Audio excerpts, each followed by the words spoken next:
gudoomiyaha golaha shacabka baarlamaanka Soomaaliya Maxamed Sheekh Cusmaan Jawaari ayaa ka hadlay magaalada barakeysan ee Qudus ee madaxweynaha Mareykanka Donald Trump uu ku sheegay inay tahay caasimadda Israa'iil waxa uu sheegay inaysan islaamku raali uusan ka noqon doonin in magaalada Qudus ay noqoto caasimadda Israa'iil waxa ay amrada socotaan in ay jirto arrin aad u culus oo ay dowladda Mareykanka gaartay kuna saabsan arrinta Qudus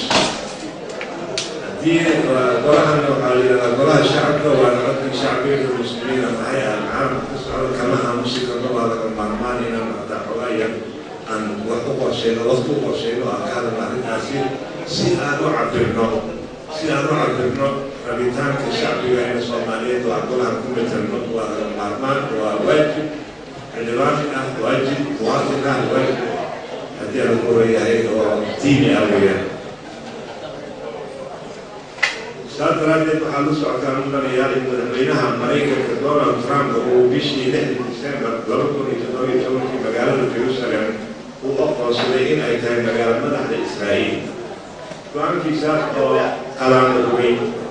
وأنا لي ولا أقول هاي عالم إسرائيل ومدكر سنة سجري كل سنة ولله يتطوري إلهي وكل لو كل يتطوري مجال جيروسالم كلامك حب ورئيسان مقصدين إسرائيل